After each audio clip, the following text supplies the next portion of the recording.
Welcome into Perfect Games Weekly Wrap-Up, JUCO edition. I'm Brian Sakowski, he's Colton Olinger, and every week from now on the day that we release the JUCO Top 25, which is every Tuesday, we're going to come to you with a little quick hitter like we're doing right now. We're going to talk about our rankings, talk about who's playing well, and hopefully in the future we'll have some players and coaches on for interviews. So let's start right at the top with a new top 10 today. Central Arizona maintains their hold on the top spot. They're undefeated. They're 24-0. It doesn't look like they're being challenged very much right now. Colt, what does the schedule look like? Well, they got a two-game set with South Mountain on Tuesday, and South Mountain's definitely a team to keep an eye on in Region 1 there. Should be a very interesting set between the two right at the top of Region 1 right now, sitting 1 and 2. Would expect runs to probably come at a premium in this one. Both pitching staffs off to a pretty good start this year. Right behind them at number 2 is Walter State. They're up a spot this week. They were number 3 last week, number 2 this week. They're 25-1.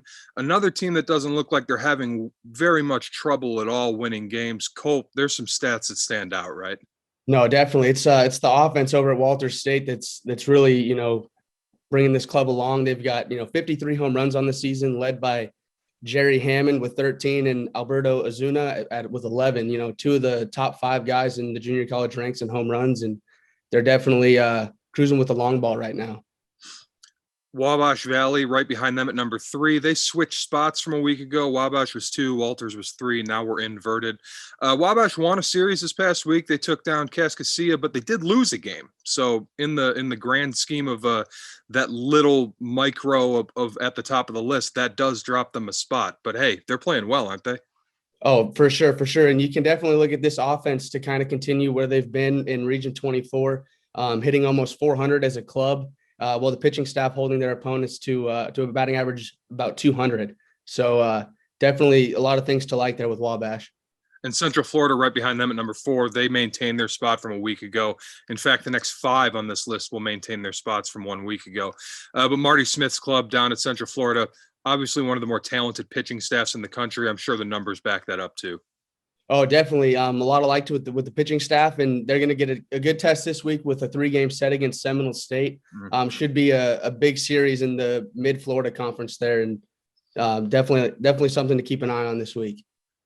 Continuing the theme of teams who are dominating, LSU Eunice checks in at number 5, same spot they were a week ago. They're our number 1 NJCAA D2 team right now, but number 5 overall as we do it all encompassing. But yeah, Jeff Willis's club continues to roll. Pretty unsurprising there. Oh, for sure. And the numbers back it up. They're outscoring their opponents 3-1 down there, and definitely would expect a lot of the same the rest of the season from LSUE for sure. Back into the Midwest, Crowder in Missouri, 18-4, strong start for them.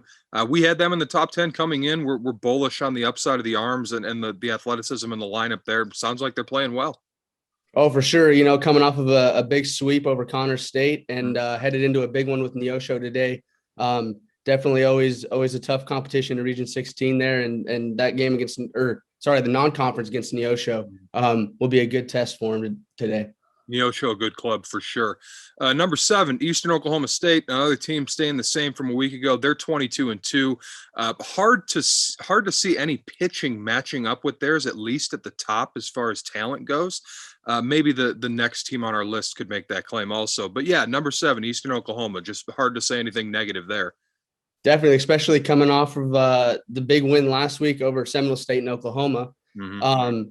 That bolstered them to number 1 in Region 2 conference play. And they'll look to continue that this week with another strong slate of games. Our preseason number 1, College of Southern Nevada, they've had a good start. They're 22-6. No one's saying they're playing poorly, but a little bit under pace from kind of what we expected from them before the season, especially given their roster talent. But still, 22-6 out west, nothing to sneeze at. They're obviously playing pretty well.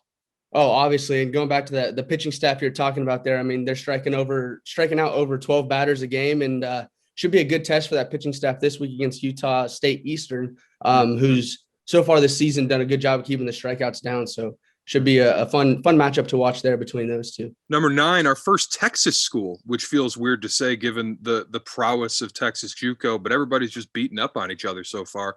Sanjak, number 9, up from number 10. They were 15 or 16 preseason. They've consistently risen. They're playing really well, 24-6 now.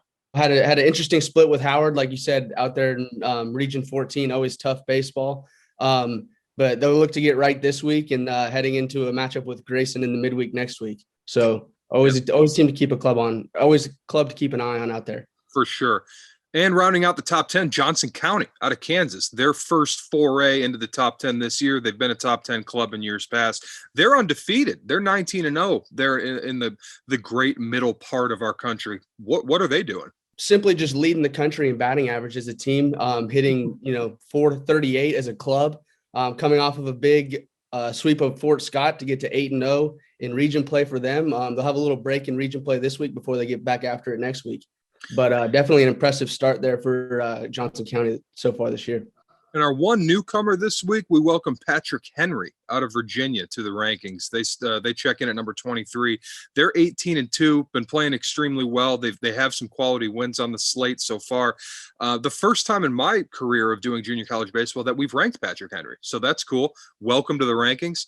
And folks, that'll do it for us this week. We look forward to checking back in with you next week. Hopefully we'll have some guests on to share some insight. But for Colt, I'm Brian. We'll see you next week.